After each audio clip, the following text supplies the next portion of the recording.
시청자 여러분 안녕하십니까. 북한 정권이 라선 시장 관광을 추진했다가 갑자기 중단시킨 이 충격적인 내막을 저희가 오늘 취재했고 그 사실을 여러분께 전격적으로 공개하겠습니다.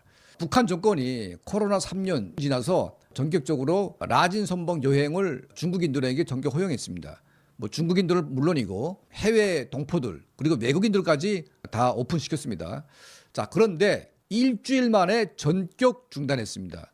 그 이유는 뭘까? 누구도 몰랐습니다. 저희가 파악해 본 바에 따르면 중국인 대표단 80명이 라진 선봉에 쳐들어갔죠. 엄청난 충돌적인 사건이 발생하는 바람에 이 사건이 김정은에게 직보가 됐고 김정은이 노발대발하면서 당장 중단시키라고 명령을 했습니다. 자, 이것 때문에 일주일 만에 중단됐습니다. 아무리 외국인이라고 해도 북한 땅에서 물리적인 행사를 한다는 것은 불가능합니다.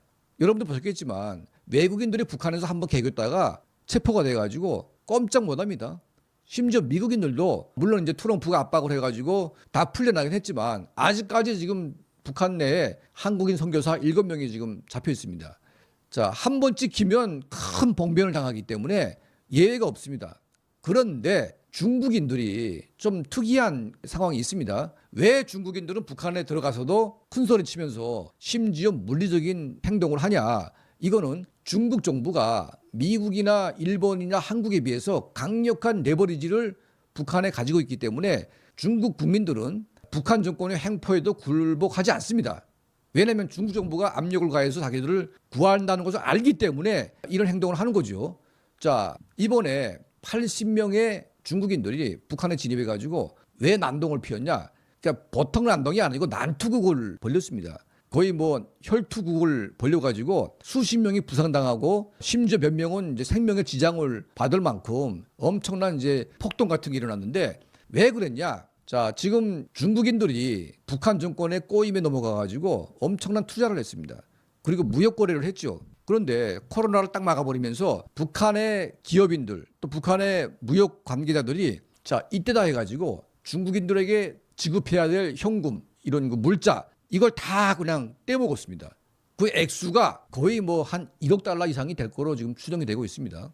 자, 북한 내부에서 뭐 자기네끼리 뭐 채무 관계는 북한 정권에 의해서 이제 CCBB가 가려져 가지고 정리가 되겠죠. 하지만 외국인들 돈은 떼먹으면 그걸 혼자 끌고 가게 되면 문제가 되겠지만 이거를 충성 자금이라 해가지고 일부를 상납을 하게 되면 북한 정권은 오히려 잘했다 이렇게 보는 겁니다. 그러니까 중국인들의 돈도 눈먼 돈이기 때문에 뭐 그 전에도 이제 한국인들 돈 또 일본 제일교포들 돈 다 뜯어가지고 꿀꺽해가지고 북한 정권이 헌납을 하게 되면 다 그냥 무마가 됩니다.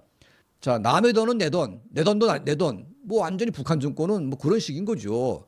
자, 중국인들이 그래도 혈맹 관계, 이웃 나라 그리고 북한에 많은 도움을 주고 있고 선의의 마음으로 북한 사람들을 믿고 투자를 했고 또 이제 무역 거래를 상당 부분 했는데 이걸 코로나를 빌미로 해가지고 뚝 잘라서 떼먹었으니까 이 사람들은 지금 거의 뭐 전 재산을 잃은 분들도 있고 뭐 거의 타격을 받아가지고 재계 불능 상태에 있는 사람들도 있고 자, 이런 많은 사람들 한 80명이 표해가지고 진입을 했습니다.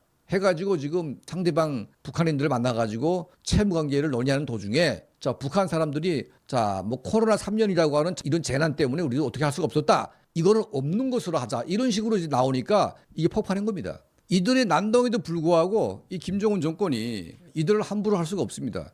이들이 떼온 돈을 김정은 본인이 다 먹었습니다. 충성 자금이라고 해가지고 본인이 먹은 거기 때문에 이거를 이제 뭐 그 자기네 북한인들에게 책임을 전가할 수도 없습니다. 자, 이런 상황이다 보니까 중국인들을 무자비하게 적쳐가지고 추방을 해야 되는데 자, 그게 뭐 한국인이냐 뭐 일본 사람이냐 뭐 이런 사람들이라면 그렇게 하겠지만 중국인들을 그렇게 했다가는 중국이 그야말로 북한 정권을 멸망하게 할 수가 있습니다. 자, 그러다 보니까 중국인들을 잡아가지고 구타하고 했겠지만 결국은 중국 정부가 강력하게 북한 정권에 요구를 했습니다. 중국인들에게 성급만큼이라도 위해를 가하거나 문제가 있을 경우에 그에 상응하는 보복을 하겠다. 자, 이걸 북한 정권에 통보를 했습니다. 북한 정권이 꼼짝도 못하고 이 분들을 전부 다 중국으로 석방을 했습니다. 자, 그 이후에 중국의 강도 높은 압력 지금 강화되고 있습니다. 북한의 밀수배 단 한 척도 못 들어갑니다. 최근에 발생한 청정지국사나 화물선이 중국 선박과 충돌해가지고 20명 이상이 폭삭 죽었습니다. 그럼에도 불구하고 중국 정부는 사과 한마디 안 했습니다. 북한 정권 보고 오히려 사과하라고 요구를 했습니다. 보통 사람이 죽게 되면 그 이유는 어떻게 볼지라도 결국은 사람 죽은 거에 대한 이런 약간 미안한 마음은 있어야 되는데 중국 정부는 강력하게 이거를 거부했습니다. 자, 이번 사태로 북한과 중국 간의 이 관계 갈등 격화되면서 심지어 김정은이가 중국인들은 전부 다 간첩이라고 이제 몰아붙이고 있습니다. 그러니까 북한에 들어오는 모든 중국인은 간첩이라고 이제 주장하니까 지금 또 중국의 시진핑 주석이 또 발권했습니다. 이 김정은 정권과 이 중국 정부 간의 이 갈등 구조 이제는 쉽게 풀릴 수 있는 문제가 아닌 것 같습니다.